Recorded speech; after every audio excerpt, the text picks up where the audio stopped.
अस्सलाम वालेकुम and welcome to नया दौर न्यूज़ बुलेटिन। मैं हूं हसन इफ्तिखार, लेकर आया हूं आपके लिए अब तक की ताज़ा तरीन खबरें। सबसे पहली खबर यह है कि तोशाखाना और 190 मिलियन पाउंड केस में बुशरा बीबी की बुरी जमानत में तौसी कर दी गई है। एहतसाब अदालत ने तोशाखाना केस और 190 मिलियन पाउंड स्कैंडल में बुशरा बीबी की बुरी जमानत में तौसी कर दी। इस्लामाबाद की एहतसाब अदालत ने बुशरा बीबी के खिलाफ तोशाखाना केस और 190 मिलियन पाउंड स्कैंडल केस की समाअत की, जिस सिलसिले में इमरान खान की अहलिया अदालत में पेश हुई, जबकि इनकी तरफ से वकील लतीफ खोसा ने दलाइल दिए। दौरान समाअत लतीफ खोसा ने दलाइल देते हुए कहा कि नैब ने बयान दिया था कि फिलहाल बुशरा बीबी की गिरफ्तारी मतलूब नहीं। नैब प्रोसिक्यूटर की जानिब से इस्तेमाल किया गया लफ्ज़ फिलहाल पर मुझे एतराज़ है। लफ्ज़ फिलहाल को मद्देनजर रखते हुए कुछ आला अदलिया के फैसले साथ लाया हूँ। अगर गिरफ्तारी पर माइंड तब्दील होता है तो पहले अदालत को आगाह करना जरूरी है। नैब बाहर जाती है, कहती है हम फिलहाल गिरफ्तारी न करने का कहा है। नैब कहती है फिलहाल का वक्त खत्म हो गया है, इसलिए गिरफ्तार करना है। लतीफ खोसा ने 190 मिलियन पाउंड स्कैंडल केस में चेयरमैन पीटीआई की गिरफ्तारी का अदालत में हवाला दिया। अदालत ने बुशरा बीबी की गिरफ्तारी से कबल अदालत को आगाह करने या न करने पर दलाइल तलब किए। एहतसाब अदालत के जज मोहम्मद बशीर ने कहा कि इनसे बयान लेते हैं कि ये बुशरा बीबी को गिरफ्तार नहीं करना चाहते। इस पर नैब प्रोसिक्यूटर ने कहा अगर मेरिट पर दरखास्त जमानत खारिज हो जाए तो गिरफ्तार किया जा सकता है। बाद अज़ां अदालत ने नैब प्रोसिक्यूटर और लतीफ खोसा के दलाइल के बाद बुशरा बीबी के दोनों मुकदमात में बुरी जमानत में 12 अक्टूबर तक तौसी कर दी। अगली खबर यह है कि इलेक्शन में किसी खास ग्रुप की हिमायत या मुखालफत नहीं की जाएगी, ये कहना है निगरान वज़ीर आज़म का। निगरान वज़ीर आज़म अनवारुल हक काकड़ का कहना है कि यकीन दिलाता हूँ इंतखाबी अमल मुकम्मल साफ, शफाफ और आज़ादाना होगा, जबकि इंतखाबी अमल में इंतजामी सतह पर किसी खास ग्रुप की हिमायत या मुखालफत नहीं की जाएगी। गैर मुल्की मीडिया को दिए गए इंटरव्यू में अनवारुल हक काकड़ ने कहा कि पीटीआई सरबराह अमरीका पर साजिश के बयानिए से खुद ही पीछे हट गए।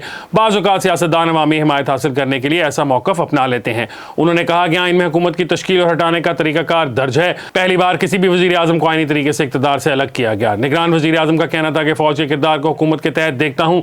बदकिस्मती से 3-4 दहाइयों से हमारे सिविल इदारों की कारकर्दगी अच्छी नहीं रही। फ़ौज एक मुनज़्ज़म इदारा है, मजबूरन मुख्तलिफ अमूर में मदद लेनी पड़ती है। हमें अपने सिविल इदारों की इस्तेदाद कार बढ़ाने की ज़रूरत है। आइंदा इंतखाबात से मुतल्लिक़ गुफ्तगू करते हुए अनवारुल हक काकड़ ने कहा हम जल्द इंतखाबी अमल में दाखिल होने जा रहे हैं। यकीन दिलाता हूँ इंतखाबी अमल मुकम्मल साफ, शफाफ और आज़ादाना होगा।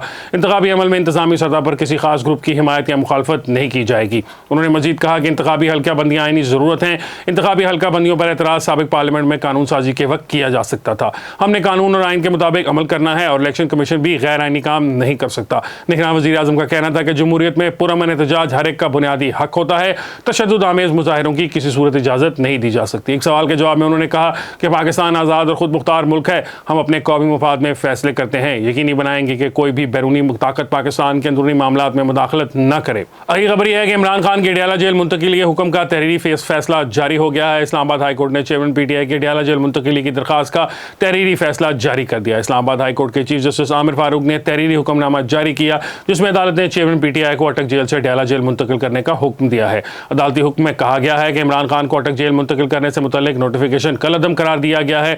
अदालत ने कहा कि चेयरमैन पीटीआई को जेल में तमाम सहूलियात मुहैया की जाएं जिनके वो हकदार हैं। इसके अलावा अदालत ने चेयरमैन पीटीआई की अडयाला जेल मुंतकिल करने की दरखास्त मंजूर कर ली। अगली खबर यह है कि कोई सियासी एजेंडा नहीं, नवाज शरीफ से कानून के मुताबिक सलूक होगा, ये कहना है निगरान वज़ीर दाखिला का। निगरान वज़ीर दाखिला सरफराज बुगटी ने साबिक वज़ीर आज़म नवाज शरीफ की गिरफ्तारी पर दिए जाने वाले बयान से मुतल्लिक वजाहत पेश कर दी। सरफराज बुगटी की जानिब से जारी वजाहती बयान में कहा गया कि बयान को सियाको सबाक से हटकर सियासी रंग दिया गया। निगरान हुकूमत का कोई सियासी एजेंडा नहीं। ये बात खुशाइंद है कि नवाज शरीफ पाकिस्तान की सियासत में वापस आना चाहते हैं। उन्होंने कहा कि पाकिस्तान के अवाम का एक बड़ा हिस्सा नवाज शरीफ को खुशामदीद करने के लिए तैयारियों में मशगूल है और वतन वापसी पर नवाज शरीफ से कानून के मुताबिक सलूक किया जाएगा। निगरान वज़ीर दाखिला का कहना था कि चहमगोइयों और मफरूज़ों से बाहर निकलकर मामलात को हकीकत के आईने से देखना होगा। निगरान हुकूमत अपने मैंडेट के मुताबिक काम करेगी। सरफराज बुगटी ने क्या बयान दिया था? हाल ही में दिए गए बयान में निगरान वज़ीर दाखिला सरफराज बुगटी ने कहा था कि नवाज शरीफ को अदालत से जमानत ना मिली तो गिरफ्तार करेंगे। मेरे ख्याल में नवाज शरीफ खुद भी गिरफ्तार होना ही चाहेंगे। एक मुलजिम को जहाज से गिरफ्तार करने के लिए कोई बड़ी फोर्स नहीं चाहिए होती। इस बयान पर नून लीग का सख्त रद्द-ए-अमल आया था। मुस्लिम लीग नून के रहनुमा राना सनाउल्लाह ने निगरान वज़ीर दाखिला सरफराज बुगटी का बयान हद से तजावुज़ करार दिया। मुस्लिम लीग नून के सीनियर रहनुमा राना सनाउल्लाह ने निगरान वज़ीर दाखिला सरफराज बुगटी के बयान को हद से तजावुज़ करार देते हुए कहा कि सरफराज बुगटी बयान देने से पहले साबिक वज़ीर दाखिला शेख रशीद का अंजाम देख लें। नवाज शरीफ के खिलाफ साजिशों का खमियाजा अवाम और मुल्क ने भुगता है। नवाज शरीफ के खिलाफ झूठे केस बनाकर मुल्क और अवाम के साथ दुश्मनी की गई। अगली खबर यह है कि मालूम नहीं बर्फ पिघली है या नहीं, शाह महमूद कुरैशी की कमरा अदालत में गुफ्तगू। पीटीआई के वाइस चेयरमैन शाह महमूद कुरैशी ने कहा है कि इन्हें मालूम नहीं कि बर्फ पिघली है या नहीं, लेकिन जो बेगुनाह है इसे रिहाई मिलनी चाहिए।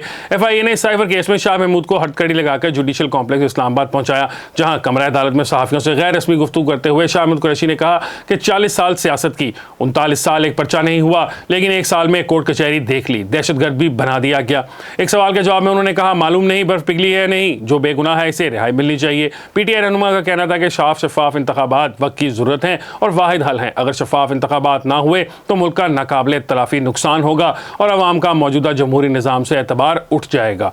वाज़ेह रहे कि खसूसी अदालत ने साइफर केस में इमरान खान और शाह महमूद कुरैशी के जुडिशियल रिमांड में तौसीह कर दी है। अगली खबर यह है कि खुर्शीद शाह ने अपनी तोपों का रुख नवाज शरीफ की तरफ कर दिया। पीपल्स पार्टी के सीनियर रहनुमा और साबिक वफाकी वजीर खुर्शीद शाह ने अपनी तोपों का रुख मुस्लिम लीग नून के कायद नवाज शरीफ की जानिब कर दिया।